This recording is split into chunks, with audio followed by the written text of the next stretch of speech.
opening statement. Thank you, Chairman Guest, and I concur with you.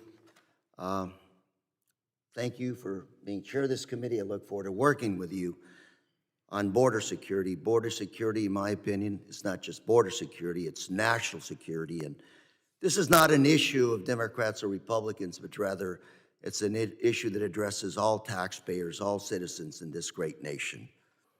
Today is our first subcommittee hearing, 119th Congress. This topic, selected by you, Mr. Chairman, we're looking at the past. Yet, I'd like to look at the future and what the challenges are for us at the border in this nation.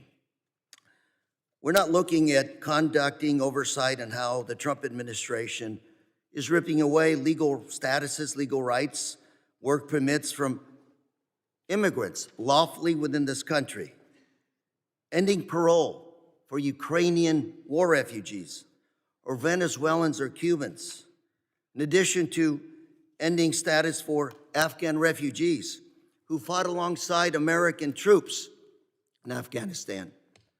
We have to keep our moral obligation to those that have fought next to our American troops, for those that had the back of our American troops overseas.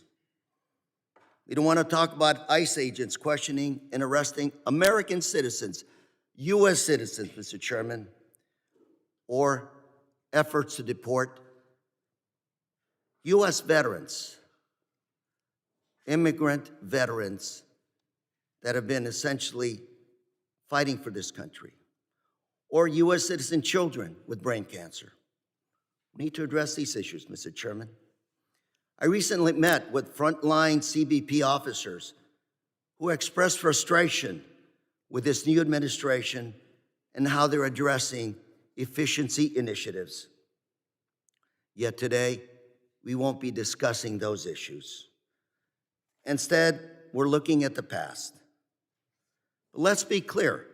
The Biden administration left President Trump with declining border crossing, record number of fentanyl seizures, despite my colleagues not wanting to admit it, and sadly for me, I hate to admit it, a higher daily rate of deportations than we've seen in a very long time.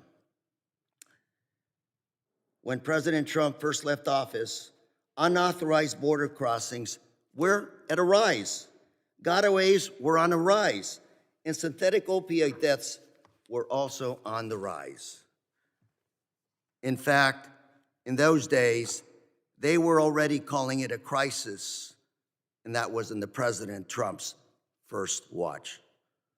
Now that he's back in office, I was hoping, Mr. Chairman, that we focus on oversight of what's happening now at the border. Yet it's hard to fix things when the administration, today's administration, refuses to tell our staff what's happening at the border. And I hope we'll have the administration here to answer some questions as we begin to address and continue to address national security. Mr. Chair, President Biden is gone. And let's focus today on the nuts and bolts of border security. For example, fixing severe staffing shortages at our ports of entry, stopping cartels from getting American-made weapons.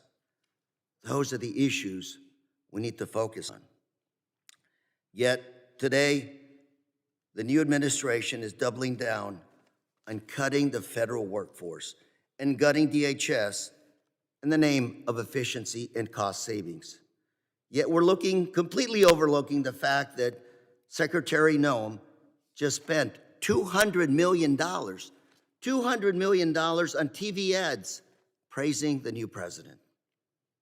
We're also overlooking the fact that the administration spent $16 million to fly 300 detained immigrants to Guantanamo Bay in Cuba, just to send them back to the United States.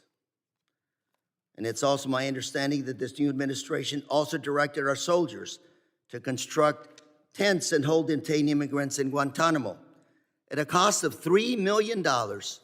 New tents in Guantanamo for $3 million. But they weren't even built to DHS standards, so they were not even used. How's that for cost savings, Mr. Chairman? Another example, in one facility in Texas, we're spending thousands of dollars to detain a working family and their 6 and 8-year-old children. And I guess this is what America, safer America, looks like today. Let's not forget, with all the law enforcement agents like DEA, FBI, ATF, they're being forced to become deportation officers, away from their priority investigations of drug cartels, money laundering, child sex trafficking. Sadly, some of these cases may be going unsolved and will become cold cases. This administration's push to inflate ICE arrests and deportations, DHS ended up rounding up Venezuelan American families whose citizen children were recovering from brain cancer. That's right, a 10-year-old American with brain cancer was deported by this administration. Again, an American citizen, 10 years old. And by the way, parents had no criminal record and had been here for quite some time. Again, is this what makes America look safer, or America safe again?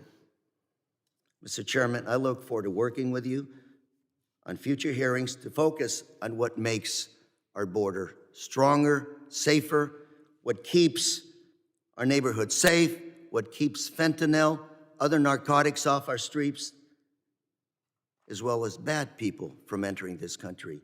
And of course, while improving international trade, that is good for America. Mr. Chairman, thank you very much for holding this hearing. And with that, I yield.